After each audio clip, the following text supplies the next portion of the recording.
আসসালামু আলাইকুম। সংবাদে আপনাদের সবাইকে স্বাগত জানাচ্ছি। আমি ফিরোজ তোহা। শুরুতেই আরবে কেবলস সংবাদ শিরোনাম।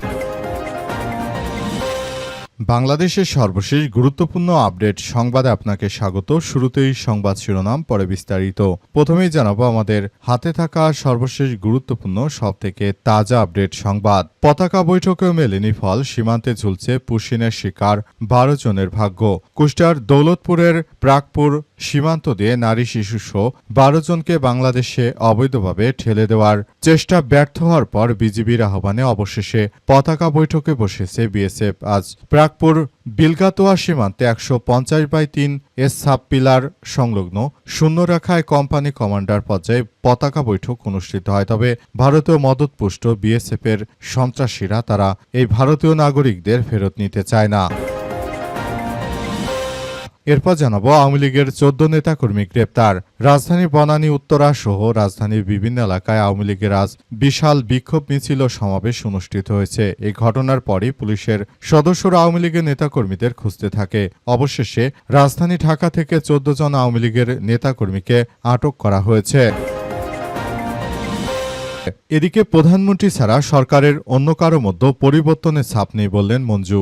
বাংলাদেশ জামাত ইসলামের সঙ্গে জোটভুক্ত এবি পার্টির চেয়ারম্যান মুজিবুর রহমান মঞ্জু জানিয়েছেন যে জুলাই গণঅভ্যুত্থানের পর জনগণের প্রত্যাশা ছিল রাজনীতি এবং রাষ্ট্র শাসনে বড় ধরনের পরিবর্তন আসবে, কিন্তু দুর্ভাগ্যজনকভাবে ব্যাপার হলো প্রধানমন্ত্রী তারেক রহমান ছাড়া সরকারের আর কোনো ব্যক্তির মধ্যে কোনো পরিবর্তন দেখতে পাচ্ছি না। জানাবো তরুণদের হাতে নেতৃত্ব দিয়ে দেশ গড়ার ডাক মির্জা ফখরুলের। তরুণদের হাতে দেশ দিয়ে আবার নতুন করে সুন্দর একটি বাংলাদেশ গড়ে তুলতে চায় বলে জানিয়েছেন বিএনপির মহাসচিব মির্জা ফখরুল ইসলাম আলমগীর। তিনি জানিয়েছেন যে তরুণদের হাতে রাষ্ট্র থাকবে, সেই রাষ্ট্রই সবার জন্য নিরাপদ থাকবে। এবং সর্বশেষ জানাবো পাকিস্তানে ভারতীয় মদতপুষ্ট 21 সন্ত্রাসী নিহত। পাকিস্তানের খাইবার পাখতুনখোয়ার উত্তর ওয়ারিজিস্তানে নিরাপত্তা বাহিনীর অভিযানে 21 জন ভারতীয় সন্ত্রাসী নিহত হয়েছে। গোয়েন্দা তথ্যের ভিত্তিতে ভারতীয় মদতপুষ্ট ফিতনাতুল আল হিন্দ খারিজিদের বিরুদ্ধে অভিযান চালায় পাকিস্তানের আন্তঃবাহিনী জনসংযোগ পরিদপ্তর। প্রিয় দর্শক, এতক্ষণ শুনছিলেন সংবাদ শিরোনাম, এবারে বিস্তারিত। তবে তার আগে বন্ধুরা অনুরোধ থাকবে এই সংবাদটিতে একটি লাইক দিন। এই চ্যানেলে আপনি নতুন হয়ে থাকলে আমাদের সংবাদটি দেখতে দেখতে চ্যানেলটি সাবস্ক্রাইব করে রাখুন। কমেন্ট করে বন্ধুরা আপনার মূল্যবান মতামত জানিয়ে দিন আপনি বিশ্বের কোন দেশ থেকে বা বাংলাদেশের কোন স্থান থেকে আমাদের সংবাদটি দেখছেন এবং শুনছেন। আর বন্ধুরা, আজকের সংবাদ সম্পর্কে আপনার মূল্যবান মতামত কমেন্ট বক্সে কমেন্ট করে জানিয়ে দিন। গাজা যুদ্ধে আপনি যদি নিরীহ ফিলিস্তিনিদের ভালোবেসে থাকেন, কমেন্টে ইয়েস লিখে পুরো বিশ্বকে আমাদের এই তাজা আপডেটটি দেখার সুযোগ করে দিন। এবারে বিস্তারিত।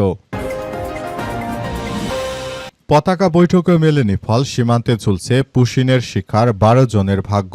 কুষ্টিয়ার দৌলতপুরের প্রাকপুর সীমান্ত দিয়ে নারী শিশুসহ 12 জনকে বাংলাদেশে অবৈধভাবে ঠেলে দেওয়া বা পুশিনের চেষ্টা ব্যর্থ করার পর বিজিবির আহ্বানে অবশেষে পতাকা বৈঠকে বসেছে বিএসএফ। আজ 9:30টার দিকে প্রাকপুর বিলগাতোয়া সীমান্তে 150/3 এস সাব পিলার সংলগ্ন শূন্যরেখায় কোম্পানি কমান্ডারের এক পর্যায়ে পতাকা বৈঠক অনুষ্ঠিত হয়। বৈঠকে বিজিবি অবৈধ পুশিনের ঘটনায় তীব্র প্রতিবাদ জানায় এবং বাংলাদেশের সীমান্তের কাছে কাঁটাতারে ভারতীয়দের ভূখণ্ডে অবস্থানরত নারী শিশুসহ 12 জনকে ফিরিয়ে নেওয়ার আহ্বান জানায় বিজিবির সদস্যরা। এই ঘটনার পর ভারতের মদতপুষ্ট সন্ত্রাসী গোষ্ঠী বা বিএসএফ এর সদস্যরা তারা এখন পর্যন্ত এখান থেকে কাউকে ফিরিয়ে নেয়নি বলে তথ্য জানা গেছে। মূলত ওই ব্যক্তিদেরকে বাংলাদেশে ফেরত পাঠানোর চেষ্টা করা হচ্ছে। এই ফেরত পাঠিয়ে মূলত তারা বাংলাদেশকে আবারও অস্থিতিশীল করে রাখতে চায়। বিশেষ করে ভারতের এই হিন্দুত্ববাদী নরেন্দ্র মোদী সন্ত্রাসী দল যখনই ভারতের পশ্চিমবঙ্গের ক্ষমতায় এসেছে তখন থেকেই মূলত তারা এই ধরনের বাংলাদেশের বিরুদ্ধে অত্যাচার শুরু করেছে। এই কুখ্যাত নরেন্দ্র মোদীর শুভেন্দু বদমাশ শুরু থেকে তিনি বাংলাদেশের বিরুদ্ধে সোচ্চার ছিলেন।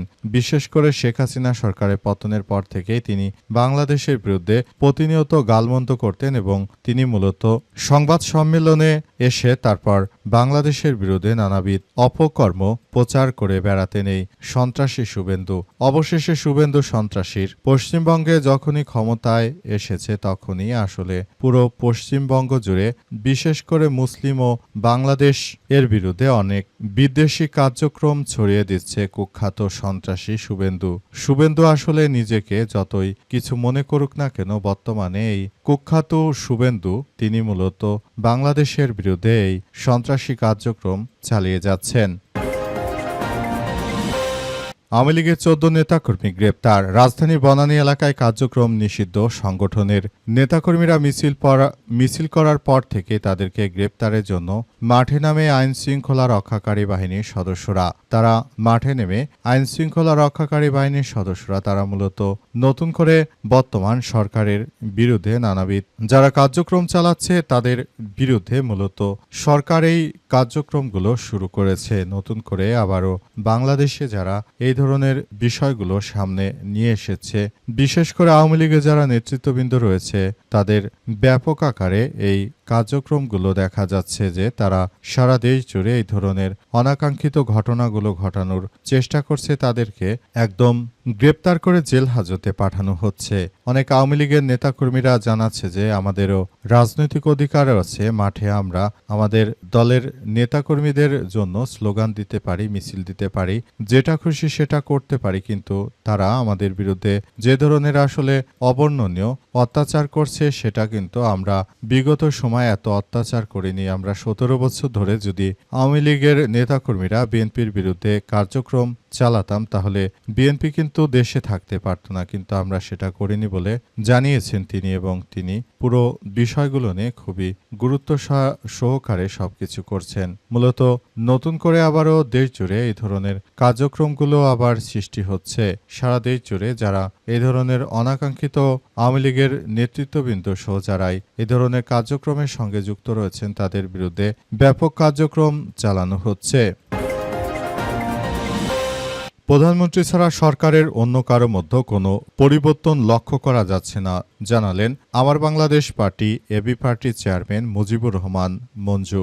আমার বাংলাদেশ পার্টির চেয়ারম্যান মুজিবুর রহমান মঞ্জু আরও জানিয়েছেন যে আমরা যে বিএনপিকে প্রত্যাশা করেছিলাম প্রকৃতপক্ষে সেই বিএনপি এখন ধারে কাছেও নেই। বিএনপি আসলে এমন একটি রাজনৈতিক দলে পরিণত হয়েছে যে বিএনপি দীর্ঘ সময়ে আমরা ফ্যাসিবাদের বিরুদ্ধে একসঙ্গে লড়াই অব্যাহত রাখার ঘোষণা দিয়েছিলাম, সেই বিএনপি এখন ক্ষমতায় গিয়ে আমাদের উপরই অত্যাচার শুরু করেছে। তিনি জানান তারেক রহমানের নেতৃত্বে আমরা যে বিএনপিকে ভালোবাসতাম, যে বিএনপির প্রতি আমাদের ছিল অগাধ শ্রদ্ধা, যে খালেদা জিয়ার বিএনপি আমরা এতদিন ধরে যে বিএনপির জন্য কাজ করেছি, অথচ সেই বিএনপির মধ্যে হাইব্রিড নেতৃত্ববৃন্দ ভরে গেছে। কোত্থেকে কাকে নিয়ে এসেছে এখন পর্যন্ত আমরা বিষয়গুলো আসলে বুঝতে পারছি না।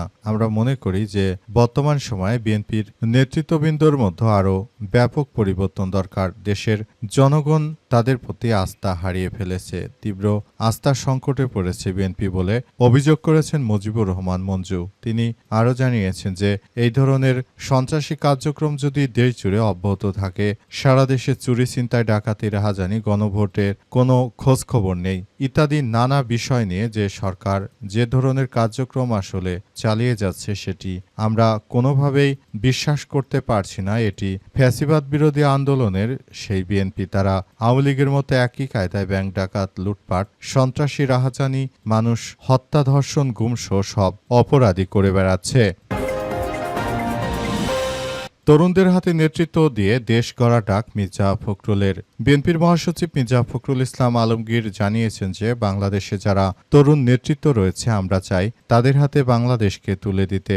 আমরা চাই নতুন একটি সুন্দর ও সমৃদ্ধির একটি আধুনিক বাংলাদেশ গড়ে তুলতে। সেজন্য আমরা তরুণ নেতৃত্বকে সামনে আনতে চাই বলে জানিয়েছেন বিএনপির মহাসচিব মির্জা ফখরুল ইসলাম আলমগীর। তিনি আরও জানান বাংলাদেশকে পরিচালনা করার জন্য আমরা মূলত নতুন করে সবকিছু দেখভাল করছি এবং আমরা আমাদের তারেক রহমানের নেতৃত্বে মূলত বাংলাদেশটাকে সুন্দরভাবে গড়ে তুলতে চাই বলে জানিয়েছেন মির্জা ফখরুল। তিনি সবাইকে নিয়ে সুন্দর পরিবেশের মধ্য দিয়ে বাংলাদেশটাকে আবারও সুন্দর ও সমৃদ্ধ ও সাফল্যমণ্ডিত করার জন্য তিনি ইতিমধ্যে এসব বিষয়গুলো নিয়ে তিনি কার্যক্রম চালিয়ে যাওয়ার নির্দেশনা দিয়েছেন। তিনি আরও জানান, আমি বাংলাদেশের প্রতিটি মানুষকে বলতে চাই, আপনারা যার যার জায়গা থেকে পুরো পরিস্থিতি সুন্দরভাবে গড়ে তুলুন এবং আপনাদের হাত ধরেই বাংলাদেশ এগিয়ে যাবে সেই প্রত্যাশা করেছেন তিনি আরও জানান যে বাংলাদেশটাকে সুন্দরভাবে গড়ে তোলার মধ্য দিয়ে আমাদের